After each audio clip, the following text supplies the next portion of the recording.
Well, REZA Aslan was a Christian but converted back to the faith of his forefathers. It's Islam. He has now written a book about Jesus. The book has become controversial as it calls into question some of the core tenets of Christianity. The book is called Zealot, The Life and Times of Jesus of Nazareth. And REZA joins me now from Los Angeles. Welcome. Thank you for having me. Well, this is an interesting book. Now, I want to clarify, you're a Muslim, so why did you write a book about the founder of Christianity?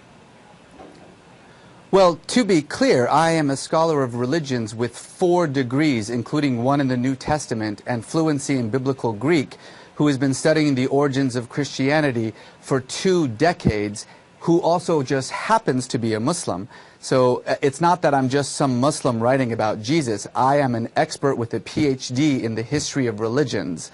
But I have been obsessed with Jesus. It still begs the question, why would you be interested in the founder of Christianity? Because it's my job as an academic. I am a professor of religion, including the New Testament. That's what I do for a living, actually. So, I mean, it would be like asking a Christian why they would write a book about, Islam. I mean, I'm not sure about that. But honestly, I've been obsessed with Jesus for really 20 years. I've been studying his life and his work and the origins of Christianity both in an academic environment and in a personal level for about 2 decades. And just to be clear, this is not some attack on Christianity. My mother is a Christian. My wife is a Christian. My brother-in-law is an evangelical pastor. Anyone who thinks that this book is an attack on Christianity has not read it yet. But I want to read you some quotes from some people who are criticizing you. One from John Dickerson, who has written an op-ed piece on foxnews.com, and he says, it's not a historian's report on Jesus. Is it an educated Muslim's opinion about Jesus? He says its conclusions are long-held Islamic claims, namely that Jesus was a zealous prophet type who didn't claim to be God. Well, that's actually not what Islam claims about Jesus. My book about Jesus overturns pretty much everything that Islam also thinks about Jesus as well. And to be clear, I just want to emphasize this one more time. I am a historian. I am a PhD in the history of religions. This isn't a Muslim opinion. This is an academic work of history, not about the Christ or about Christianity for that matter. It's about a historical man who walked the earth 2,000 years ago in a land that the Romans called Palestine. How are your findings different from what Islam actually believes about Jesus? Well, Islam doesn't believe that Jesus was crucified, first of all. Islam believes in the virgin birth. I mean, Jesus was most definitely crucified, and my book does question the historicity of the virgin birth. So again, I mean, I know that we've mentioned this 3 times now. I'm not sure what my faith happens to do with my 20 years of academic study of the New Testament. I'm just trying to bring out what some others are claiming at this point, and I want you to answer to those claims, which is... Well, it's pretty clear that there are those who actually do not like the book, who are, unhappy with its general arguments. That's perfectly fine. I'm more than willing to talk about the arguments of the book itself, but I do think it's perhaps a little bit strange that rather than debating the arguments of the book, we are debating the right of the scholar to actually write it. Well, let me give you some other quotes from Dr. William Lane Craig, who is a Christian philosopher and theologian. He's written a lot of books and done a lot of debates about science and religion. He said REZA Aslan merely repeats bygone claims about the historical Jesus that have since been abandoned and refuted. What do you say to that? Well, I would disagree. I have 100 pages of notes and about 1,000 books that I use in my discussions. And of course, in any scholarly discussion of Jesus, as with any scholarly discussion of any ancient figure, there are going to be widespread differences. But my 100 pages of endnotes cites every scholar who disagrees with me and every scholar who agrees with me. And I would suggest that anyone who wants to actually comment on the argument of the book read not just the book, but the endnotes, and to figure out where my scholarly argument about Jesus comes from.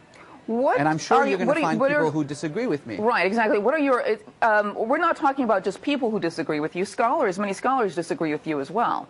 But I want to get to the heart of... I want to get to the heart of, like, what are your conclusions about Jesus? Well, my conclusions about Jesus start by placing him in the world in which he lived. So I start with one fundamental truth that everyone agrees on with Jesus, and that was that he was crucified. You have to understand that crucifixion in first century Palestine was a punishment that Rome reserved exclusively for crimes against the state, like sedition or rebellion, treason, or insurrection. The thieves who were crucified alongside Jesus were not thieves. The Greek word lestis means bandit. And bandit was the most common term in Jesus' time for an insurrectionist.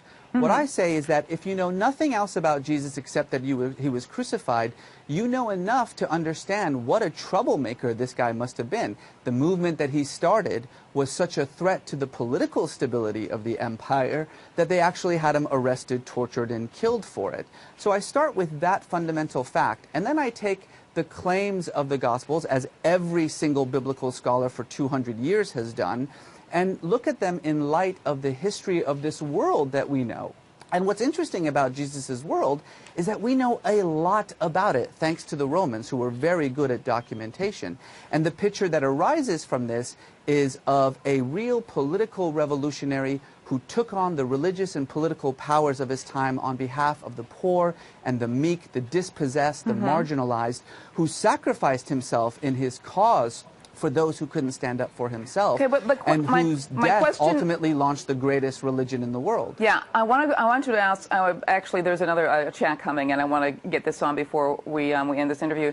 Taylor Kane just says, so your book is written with clear bias, and you're trying to say it's academic. That's like having a Democrat write a book about why Reagan wasn't a good Republican. It just doesn't work. Well, what do you say to that? It would be like a Democrat with a PhD in Reagan who has been studying his life and history for 2 decades writing a book about Reagan. But then why would a Democrat want to promote democracy by writing about a Republican?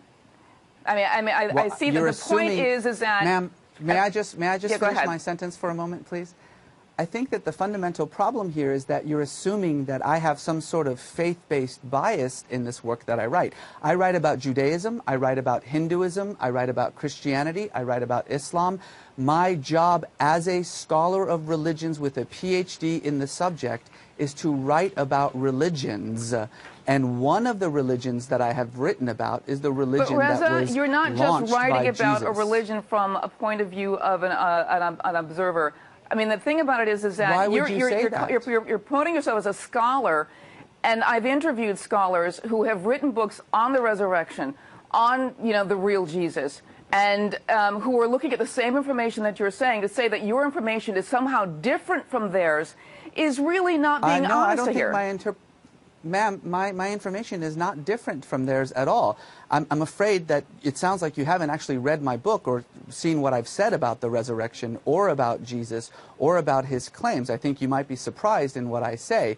And there have been thousands of scholars who have written about this very same topic, many who disagree with me, many who agree with me. That's the thing about scholarship, is that it's a debate over ancient history, and I am one of those people making that debate. I think it's unfair to just simply assume, because of my particular faith background, that there is some agenda on this book. That would be like saying that a Christian who writes about Muhammad is by definition, not able to do so because he has some bias against it. And frankly, every book that's almost every book that's out there is by... I believe that you've been on several programs and never disclosed that you were a Muslim, and I think that's an interesting full disclosure. The second page of my book says I'm a Muslim.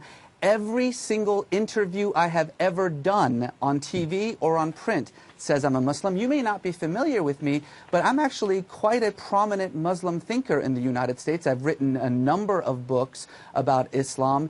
It's just simply incorrect to say that media isn't saying that I'm a Muslim. I would actually encourage you to actually try to find media that doesn't mention my biography, which, by the way, again, is on the second page of the book. All right, Reza, I want to thank you very much for coming on. The book is called Zealot, The Life and Times of Jesus of Nazareth.